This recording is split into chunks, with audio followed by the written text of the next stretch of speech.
Hello everyone, my name is Sahda Ardelia. I'm from History Department of University of Indonesia. Today, I'd like to present my paper about Sultan Hamengku Buwono IX and Yogyakarta Sultanate's Political Contract 1940.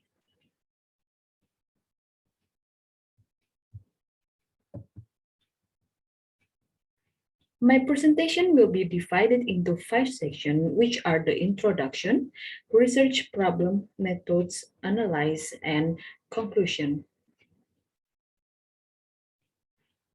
Political contract is a regulation that controls autonomous region and also a condition for the crown prince before he crowned as king of autonomous region, including in Yogyakarta Sultanate as one of autonomous region in Dutch East Indies. The political contract of Yogyakarta Sultanate has came into force since Sultan Hamengku Buwono I era in 1755.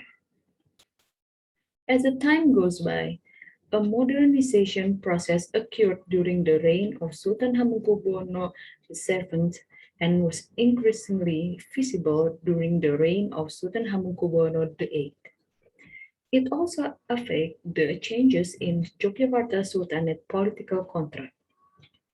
The significant changes in negotiation process and also the result of political contract was influenced by the role of Gusti Raden Mas Dorodjatun before he became Sultan Hamengku Buwono IX in 1940. Based on my explanation of introduction before, the research problem I have for my paper is how Sultan Hamengku Buwono IX's role in the process of making the 1940 political contract. To answer this problem, several research questions were asked. First, how was the process of forming the thought and the character of Sultan Hamengku Buwono IX? Second, how was the negotiation process to reach the signing of the 1940 political contract? And the last, how was the impact of the 1940 political contract on Yogyakarta Sultanate? For the method of my paper, I use historical methods, which are divided into 4 stages. First, heuristic or source searching to get an archive or books that relate to my paper. Second, source criticism to prove the source authenticity. The third, interpretation from the source. And the last is historiography or historical writing.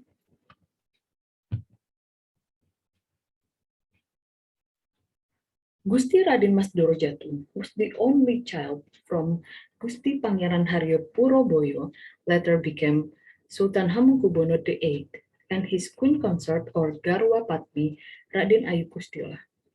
It makes Dorodjatun as a strong candidate for the next Sultan of Yogyakarta after his father. But his father never proclaimed him as a crown prince because he wanted his son live his life normally.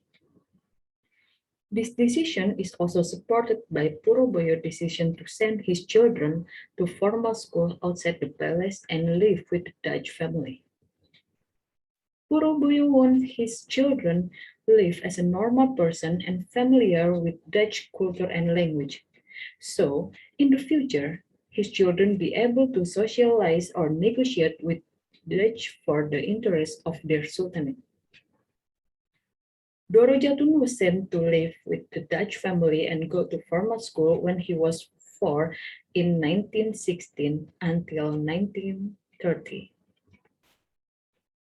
In 1930, his father wants him to move to Netherlands to continue the education until he went to Indology major, Faculty of Indology, Leiden University. While in Netherlands, Dorodjatun is also active to join the organization like debate club named Krishna, Societet Minerva, led Student Corps, and be the president of Faculty Indology Student Council in 1939. Dorodjatun also became an official representative of his father for Princess Juliana's wedding in 1937 and celebrate the Queen Wilhelmina's 14th year of reign in 1938.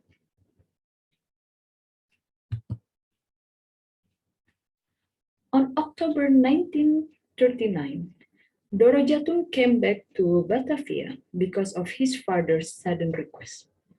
His father gave him Kris Kiai Jaka Piturun as a symbol that he wants Dorodjatun to be the next Sultan of Yogyakarta.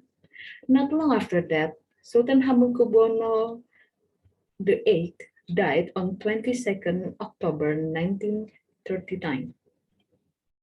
Dorodjatun must prepare himself to do the political contract negotiate with Governor of Yogyakarta, Lucian Adam, after the mourning period. The negotiation starts in the beginning of November 1939 and lasts for 4 months until February 1940. It makes this negotiation as the longest negotiation between Yogyakarta Sultanate and the Dutch colonial. This negotiation makes several changes in the political contract. The changes in 1940 political contract emphasized that Dorodjatun was slowly reducing the influence and interference of colonial power of his sultanate. This can be seen from the debate about the abolition of Bupati Dalam, who have dual loyalty to Sultanate and Dutch colonial, and also article about succession of power issues in order to avoid internal or external conflict in Sultanate. Dorodjatun seems to be more concerned with the welfare of his people and Kraton's employees compared to himself. As evidenced by the increase in the civilis budget or budget for financial all the needs of the palace, including the salaries of the Kraton employees.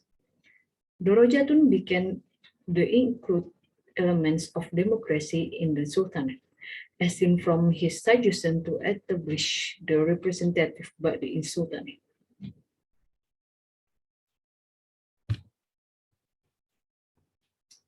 After Dorodjatun and Lucian Adam reached an agreement on this political contract, Dorodjatun crowned as a Sultan Hamengku Buwono IX, the Sultan of Yogyakarta, on 18 March 1940. Sultan Hamengku Buwono IX said the Kraton Treasury must manage all financial matters and every part in Kraton must prepare the detail of the budget. Sultan Hamengku Buwono IX planned to simplify the ceremonial procession without compromising the essence of the ceremony. It can be saving Kraton financial and later can be transferred to people interest through the Sultanate Treasury.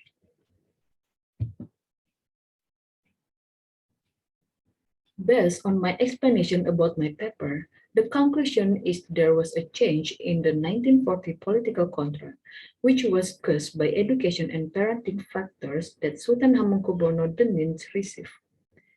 The absence of the political intrigue regarding the succession of power during the reign of Sultan Hamengku Buwono VIII and fluency in Dutch helped Dorodjatun negotiate the political contract more easily. This negotiation resulted in a political contract which not only contained the Sultan's promises to the colonial government, but also contained a mutual agreement between the Sultan Hamengku Buwono IX as a Sultan of Yogyakarta and Lucian Adam as a governor of Yogyakarta.